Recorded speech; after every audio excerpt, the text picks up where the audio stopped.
जिंदगी में बंदगी तू कार नहीं,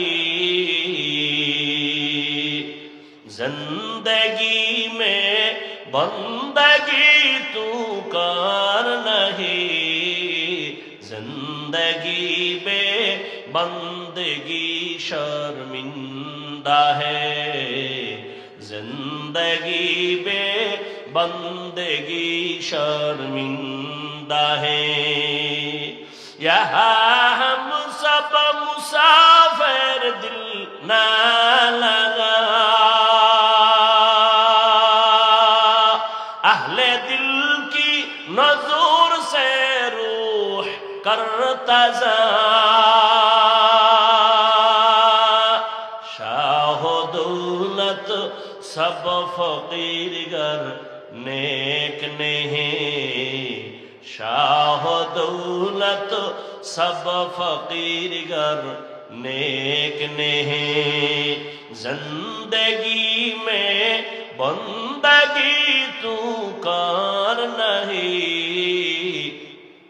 जिंदगी में बंदगी तू कार नहीं, जिंदगी बे बंदगी शर्मिंदा है, जिंदगी बे बंदगी शर्मिंदा है, जिंदगी में बंदगी कुन बंदगी, बंदगी बे जिंदगी शर्मिंदगी। ও আমার কলিজার যুবক, কয়দিন আর যৌবনের বাহাদুরি করবি? করোনায় কত যুবকের লাশ, জানাজা হলো কবরে রাখলাম, ট্রিপল মাস্ক লাগায় বয়া রইছে কুলাঙ্গার শিক্ষিত দুই সন্তান, বাবারে করোনায় ধইরা ফেলছে, কাছে যায় না মরার ভয়ে, এক পর্যায়ে বাবায় মরেই গেল।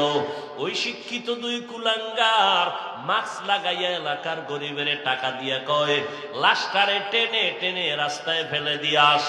রাস্তায় ফেলে দেওয়ার পরে ওই কুলাঙ্গার দুই সন্তান দরওয়াজা জানালা লক করে দিল, এক নজর দেখলো না বাবার লাশ কুকুরে খাইলো নাকি জানাজা হলো।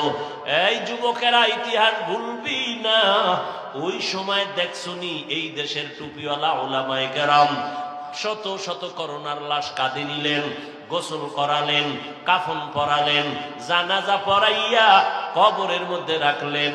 একজন হুজুরেও করোনায় মরে না।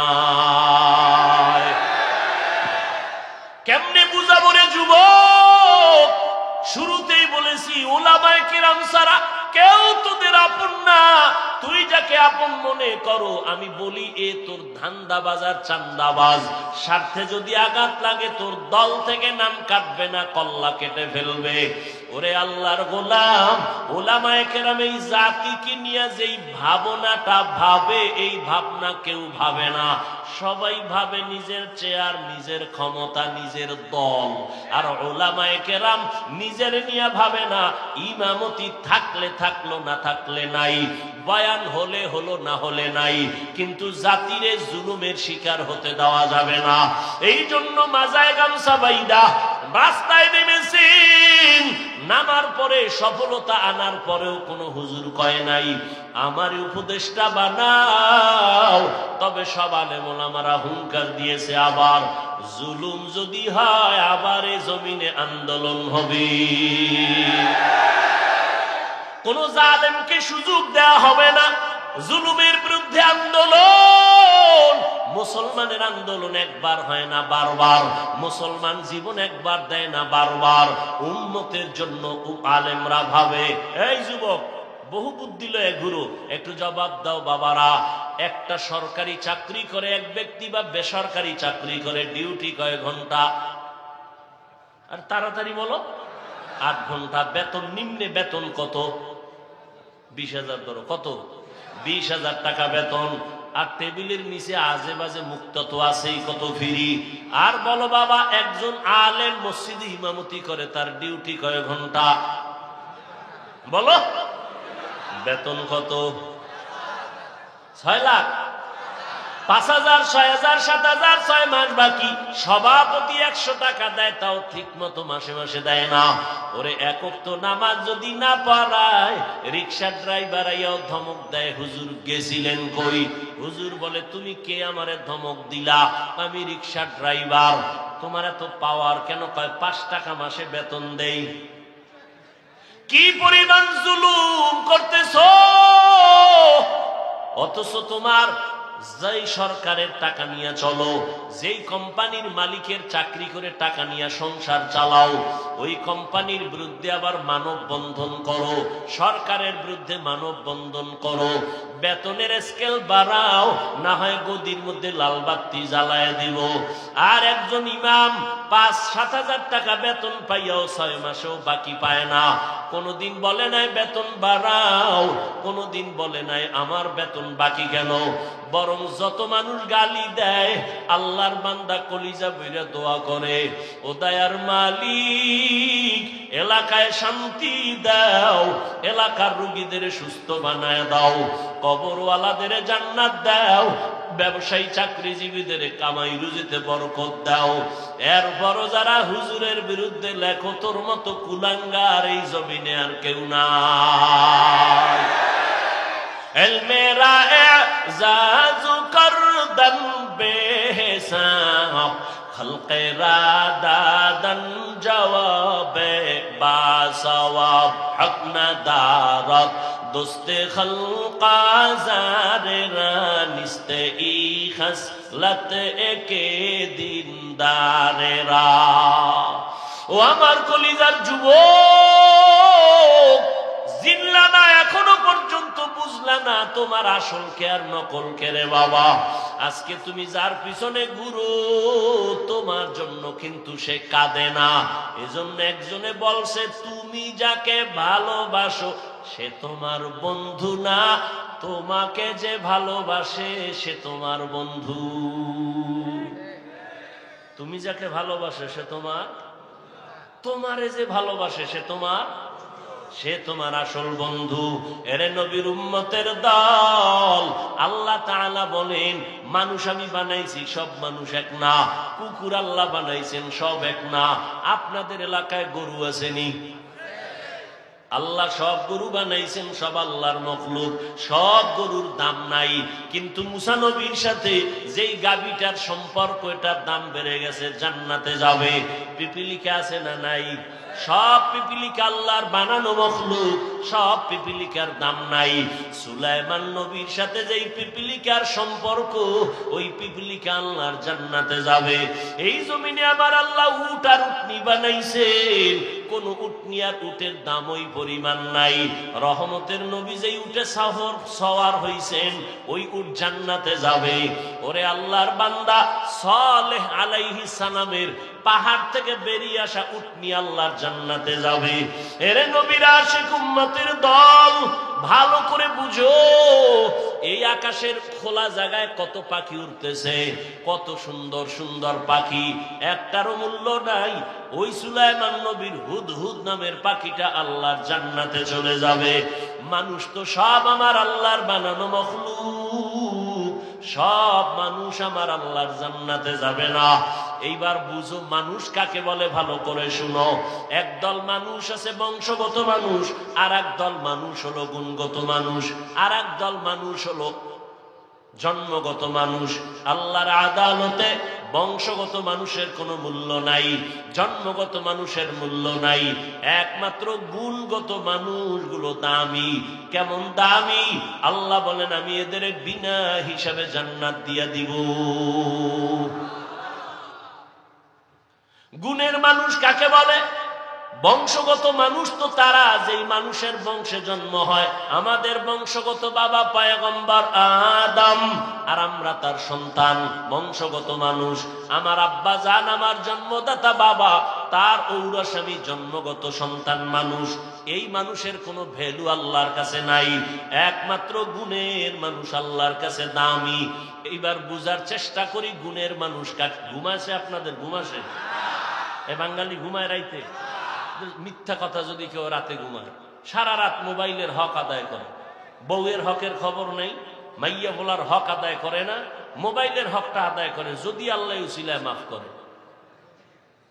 কত ছাগল ভাগল আছে না, হেদিন এক চোরা আইয়া কান্দের উপরে হাত দিয়ে ছবি তোলার জন্য কয় হুজুর একটা সেলফি, যদি আল্লাহ কিয়ামতে উসিলা আমারে নাজাত দেয়।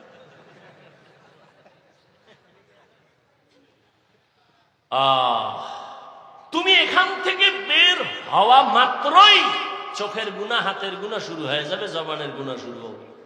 এখানে তুমি রহমতের প্যাকেটে আছো, কোনো গুনাহ হবে না ইনশাআল্লাহ। গুণের মানুষ কাকে বলে বুঝো? যেই জিনিস বানানেওয়ালা কোনো কাজের জন্য বানায় না, আকামের জন্য বানায়। মনে করেন এই মাইকওয়ালা মাইক বানাইছে একটা কাজের জন্য, বাতিওয়ালা বাতি বানাইছে কাজের জন্য। মনে রাখবেন এটা একটা মূলনীতি, উসুল। যেই বস্তুটা যেই কাজের জন্য বানায় ওই বস্তুর জন্য ওই কাজ হলো গুণ। ওই কাজটা কি? ধরেন এই মাইক আমার সামনে, ওর কাম কি? আমার কথাটাকে টেনে মেশিন থেকে, ইউনিট থেকে বের করে হরন দিয়ে দূরে সরাবে। এক কথায় সংক্ষেপ জবাব কি? মাইকওয়ালা মাইক ইঞ্জিনিয়ার যে বানাইছে আওয়াজ দেওয়ার জন্য। কোন কাজের জন্য বলেন? তাহলে মাইকের গুণ কি? আওয়াজ দেওয়া। বাতিওয়ালা বাতি বানাইছে কেন? আলো দেওয়ার জন্য, বাতির গুণ আলো দেওয়া। পাখাওয়ালা পাখা বানাইছে কেন? বাতাস দেওয়ার জন্য, পাখার গুণ হলো বাতাস দেওয়া। ভালো করে বুঝো, মাইকের গুণ আওয়াজ দেওয়া, বাতির গুণ আলো দেওয়া। মাইক যদি আওয়াজ না দেয় সবাই বলবে এটারে লাথি মেরে ফেলে দাও, এটা গুণের মাইক না। বাতি যদি আলো না দেয় বলবে ভেঙ্গে ফেল, এটা গুণের বাতি না। যেই জিনিসটা যেই কাজের জন্য বানায় ওই কাজ হলো ওই জিনিসের গুণ। মাইকের গুণ আওয়াজ দেওয়া, বাতির গুণ হলো আলো দেওয়া, পাখার গুণ হলো বাতাস দেওয়া। মাইক যদি আওয়াজ না দেয় বলবে ভেঙ্গে ফেলো, গুণের মাইক না। বাতি যদি আলো না দেয় ভেঙ্গে ফেলো, এটা গুণের বাতি না। এবার জবাব দাও বাবারা, মানুষ আল্লাহ বানাইছেন কেন? তোমার কথা কেন? ওয়ামা খালাকুতুল জিন্না ওয়াল ইনসা ইল্লা লিয়াবুদুন।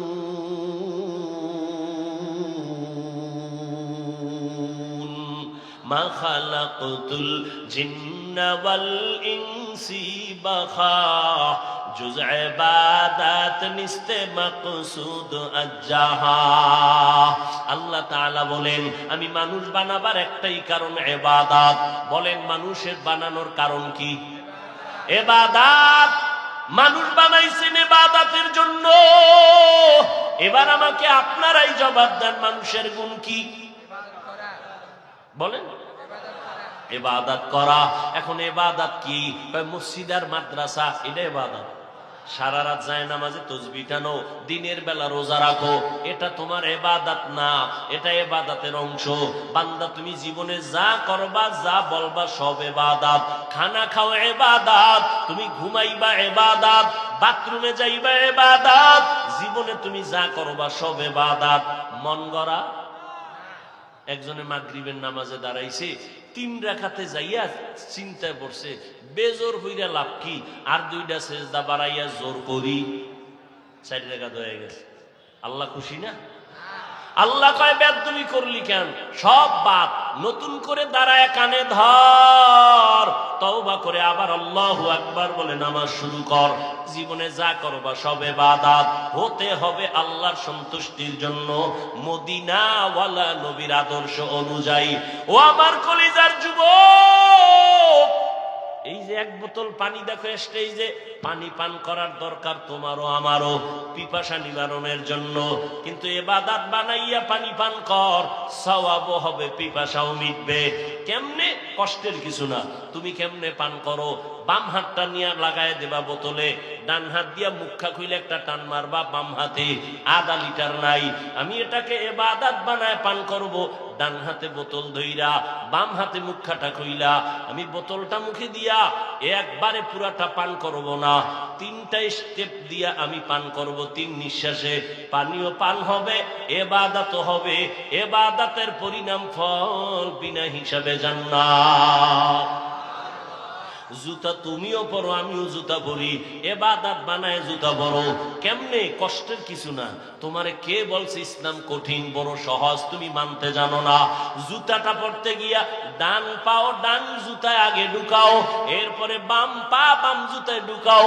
দোনো জুতায় পাও যখন ঢুকলো, লেভেল পজিশনে রাইখা কদম দেওয়ার আগে ডান পাও দিয়া কদম শুরু করো। এটা সুন্নত। বাথরুমে তুমি যাও, আমিও যাই, ইবাদত বানায় বাথরুমে যাও। খালি পায়ে বাথরুমে যাইবা না, খালি মাথায় কখনো বাথরুমে যাইও না। কারণ নবী বলেন বাথরুম হলো জিন শয়তানের আড্ডাখানা। ওখানে গিয়া মানুষ অ্যাক্সিডেন্ট হয়, বুক ভেঙে যায়, মাথা ফেটে যায়। জুতা ছাড়া যাইবা না, খালি পায়ে যাওয়া নিষেধ, খালি মাথায় বাথরুমে যাওয়া নিষেধ। দোয়া বইরা ঢুকো, কিছু পারো না তো বিসমিল্লাহ বইলা ঢুকে যাও।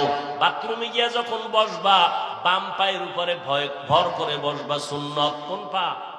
বাম পায়ের উপরে। হাঁটুর উপরে কাপড় উঠাবা না, এটা নবীর সুন্নত। বাথরুম কমপ্লিট করে বের হয়ে আলহামদুলিল্লাহ বলো। বাম পা দিয়া ঢুকবা, ডান পা দিয়া বের হইবা। বাথরুমও হয়ে গেল, ইবাদতও হয়ে গেল।